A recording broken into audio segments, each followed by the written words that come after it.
السلام علیکم ورحمۃ اللہ وبرکاتہ۔ نحمده ونصلي ونسلم على رسوله الكريم وعلى آله واصحابه اجمعین، اما بعد فاعوذ باللہ من الشیطان الرجیم، بسم اللہ الرحمن الرحیم۔ لقد من اللہ علی المؤمنین اذ بعث فیہم رسولا، صدق اللہ مولانا العظیم۔ درود شریف پڑھیں، اللہم صلی علی سیدنا مولانا محمد معدن الجود والکرم وآلہ وصحبہ وبارک وسلم۔ محترم سامعین، آج کی آنے والی رات باعث تخلیق کائنات، فخر موجودات، حضور رحمت عالم، نور مجسم، ہم غریبوں کے آقا، فقیروں کی ثروت، یتیموں کی ماوا ملجا، بیواؤں کی آسرا، حضور احمد مجتبیٰ محمد مصطفیٰ ارواحنا فدا صلی اللہ تعالیٰ علیہ وسلم کی ولادت باسعادت کی رات ہے۔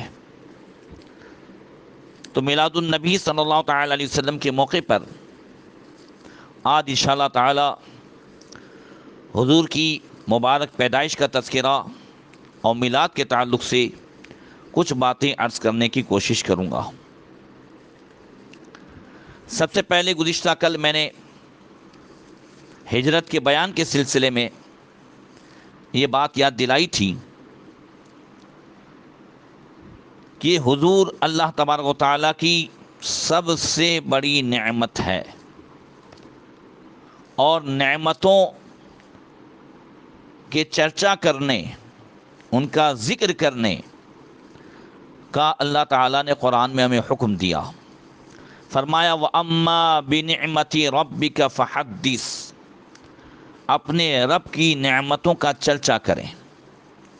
چرچا ذکر ولادت، حضور کے تذکرے، آپ کی خوبیوں کے تذکرے، اور اس کے علاوہ آپ کی آمد کی خوشی میں غریبوں کو کھلانا، اپنے محلوں کو سجانا، یتیموں کی دیکھ بھالی، اور آج کے دور میں خصوصیت کے ساتھ جو بچے اسکول یا مدرسے کی فیس نہیں بھر سکتے تو ایسوں کو اپنی گود لینا، بیواؤں کو سلائی مشین دلا دینا، یا انہیں ایسے کام کے لیے ہیلپ کرنا جو گھر بیٹھے وہ اپنی آمدنی کا بھی کچھ ذریعہ کر سکتی ہے۔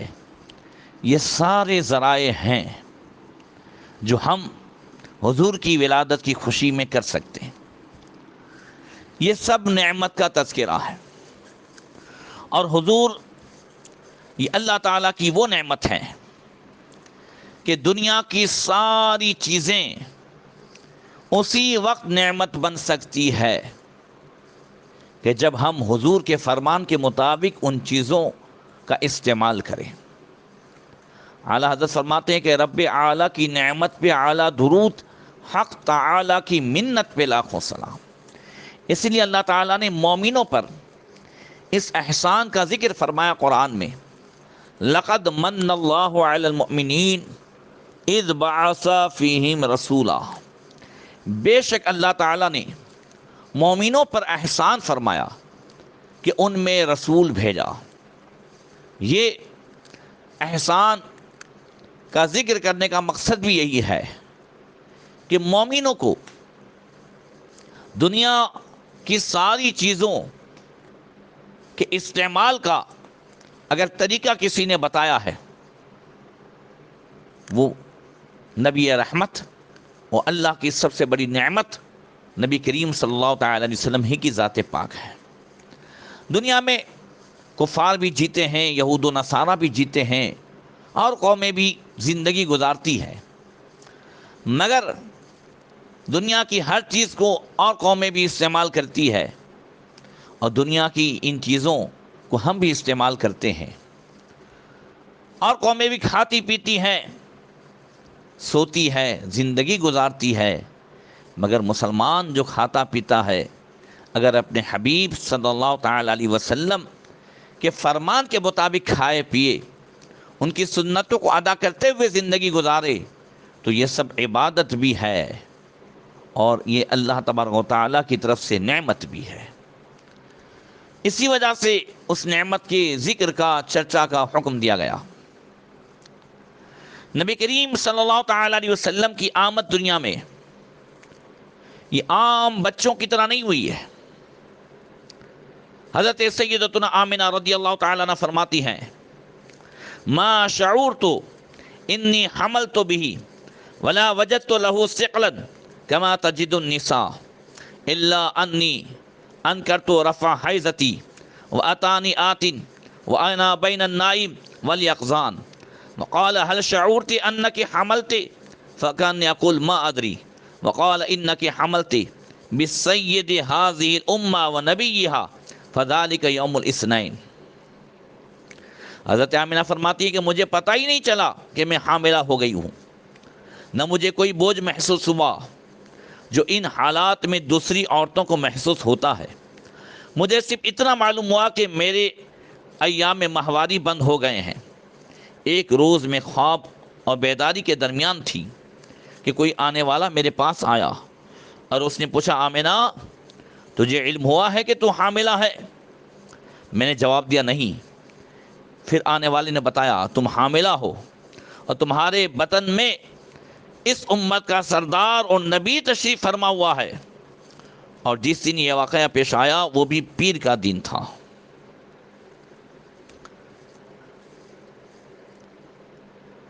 حضرت آمنہ فرماتی ہیں، حمل کے ان دنوں میں، یہ حمل کے ایام بڑے آرام سے گزرے۔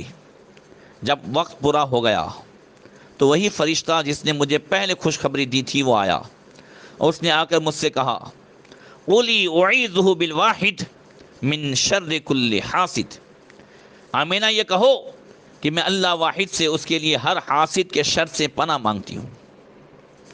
نبی کریم صلی اللہ تعالی علیہ وسلم کی ولادت باسعادت یہ پیر کے دن 12 ربیع الاول کو ہوئی۔ اب اس پر بھی لوگوں نے اعتراضات شروع کر دیے کہ حضور 12 ربیع الاول کو نہیں پیدا ہوئے، 12 ربیع الاول کو عید میلاد منانا غلط ہے، 9 کو پیدا ہوئے، 8 کو پیدا ہوئے۔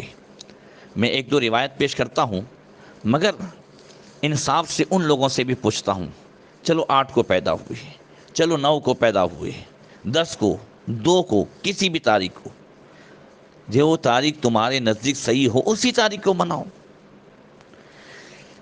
تاریخ کے معاملے میں امت کو الجھا کر نبی کے ذکر کو مٹانا، یہ کون سی وفاداری ہے؟ شرم نہیں آتی؟ جس نبی کا کلمہ پڑھتے ہیں انہی کے ذکر کو مٹانے کی کوشش کرتے ہیں اور طرح طرح کے اعتراضات کرتے ہیں۔ اللہ اکبر۔ آئیے امام ابن جریر طبری نے، جو بہت بڑے مورخ گزرے، دیکھیے تاریخ کا تعلق مورخ ہی سے ہوتا ہے، وہ لکھتے ہیں کہ ولد رسول اللہ صلی اللہ تعالی علیہ وسلم یوم الاثنین عام الفیل لاثنتا عشرۃ لیلۃ مضت من شہر ربیع الاول، کہ رسول اللہ صلی اللہ تعالی وسلم کی ولادت سوموار کے دن ربیع الاول شریف کی 12ویں تاریخ کو عام الفیل میں ہوئی، یعنی جس دن وہ ہاتھیوں کا واقعہ پیش آیا جس کا ذکر سورہ فیل میں ہے، اسی سال ہوئی۔ اور علامہ ابن خلدون، یہ بھی علم تاریخ اور فلسفہ تاریخ میں امام تسلیم کیے جاتے ہیں، وہ لکھتے ہیں تاریخ ابن خلدون جلدم صفحہ 710 میں کہ ولد رسول اللہ صلی اللہ تعالی علیہ وسلم عام الفیل لاثنتا عشرۃ لیلۃ خالت من ربیع الاول ل40 سنۃ من ملک کسریٰ او نوشیروان، کہ رسول اللہ صلی اللہ تعالی علیہ وسلم کی ولادت باسعادت عام الفیل کو 12 ربیع الاول کی تاریخ میں ہوئی، نوشیروان کی حکمرانی کا وہ 40واں سال تھا، اور اسی کے ساتھ ساتھ بہت سارے حضرات نے 12 ربیع الاول کا قول کیا ہے۔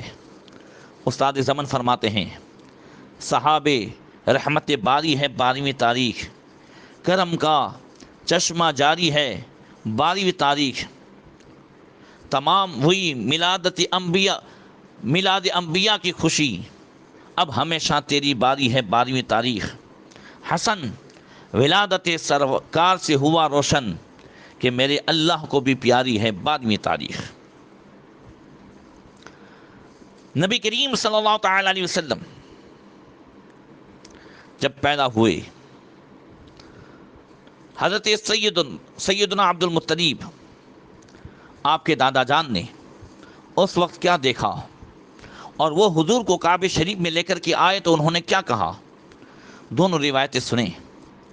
چنانچہ علامہ احمد زینی دہلان یہ تحریر فرماتے ہیں کہ حضرت عبد المطلب فرماتے ہیں کہ میں اس رات کعبے میں تھا، میں نے بتوں کو دیکھا، سب بت اپنی اپنی جگہ سے سر بسجود سر کے بل گر پڑے ہیں، اور دیوار کعبہ سے یہ آواز آ رہی ہے ولید المصطفیٰ والمختار الذی تہلک بید الکفار ویطہر من عبادت الاصنام۔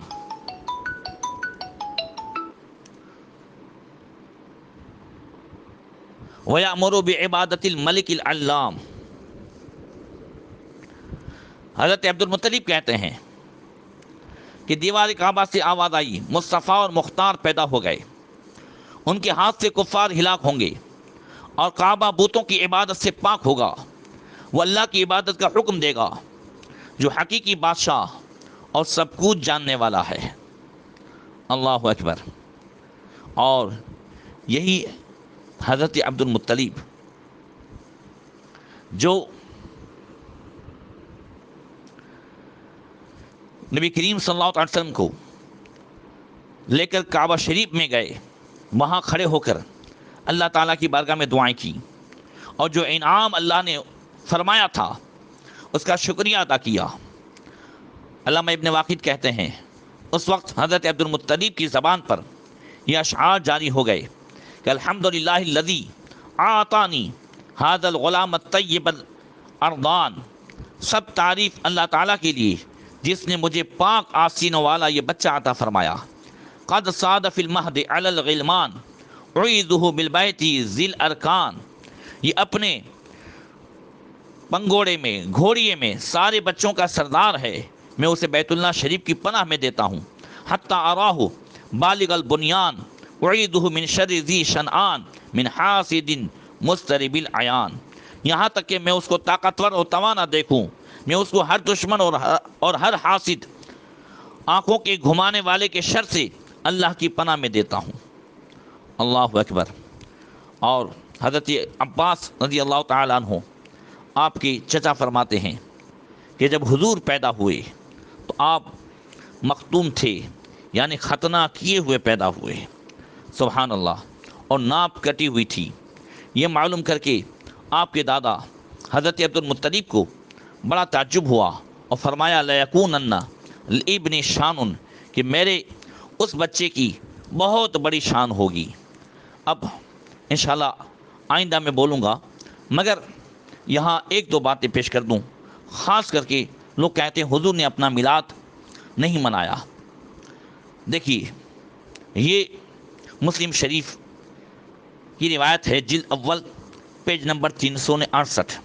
سیدنا ابو قتادہ رضی اللہ تعالیٰ عنہ کہتے ہیں ان رسول اللہ صلی اللہ علیہ وسلم سئل عن صوم یوم اثنین، بے شک اللہ کے رسول صلی اللہ تعالیٰ علیہ وسلم سے پوچھا گیا کہ یا رسول اللہ آپ پیر شریف کے سوموار کے روزے کیوں رکھتے ہیں، آپ ہر پیر کو روزہ کیوں رکھتے ہیں؟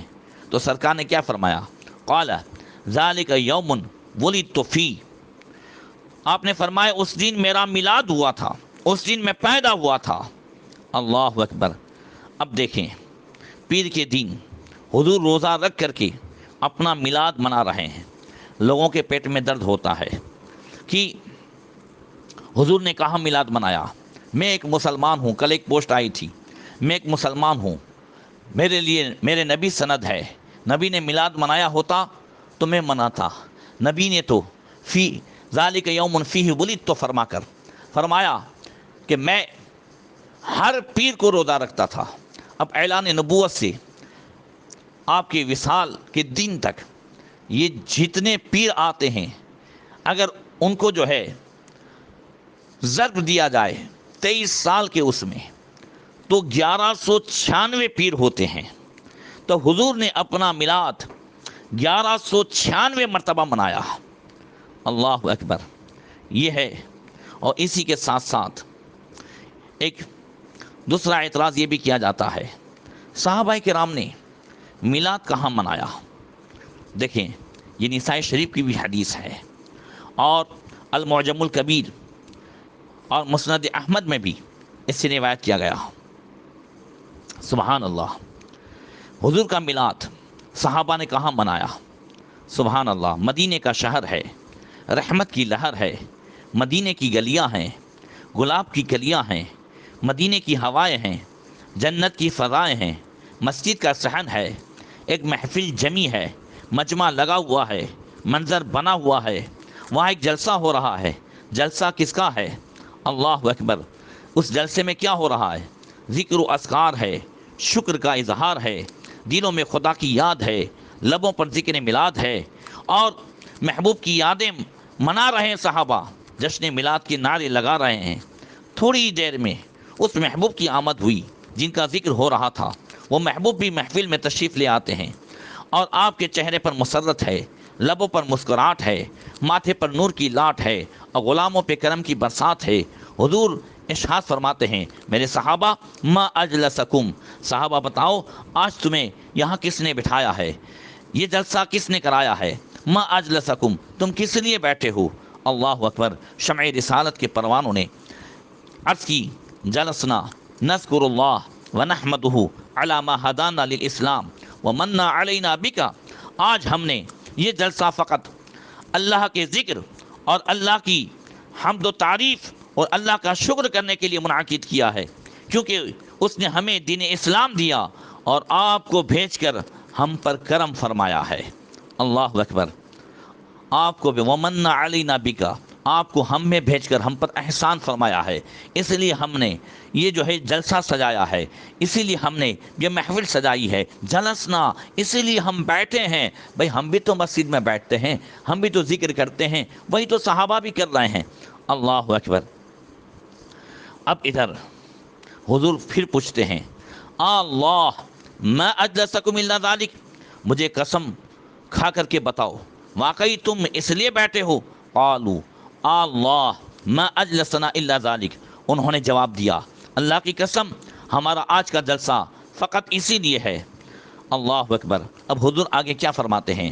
قال اما انی لم استحلفکم تہمتا لکم، آپ نے فرمایا بات یہی ہے کہ میں نے تم پر الزام لگانے کے لیے تم سے حلف نہیں لیا، قسم نہیں لی، بلکہ اس جلسے کی عظمت کو بیان کرتا ہوں۔ اللہ اکبر۔ آگے حضور فرماتے ہیں، ایمان سے اور انصاف سے سنیے گا، کیا فرمایا؟ واللہ اتانی جبریل علیہ السلام فاخبرنی، میرے غلاموں بات یہ ہے کہ ابھی ابھی میرے پاس جبریل امین آئے اور پیغام لائے۔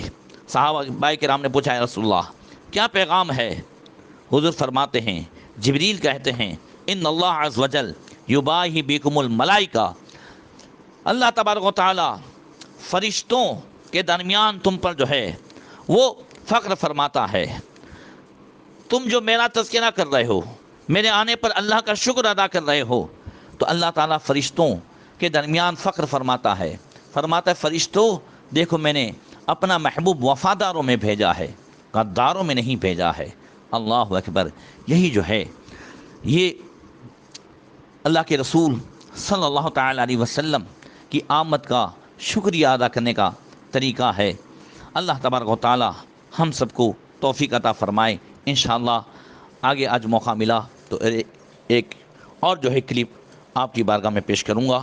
السلام علیکم ورحمۃ اللہ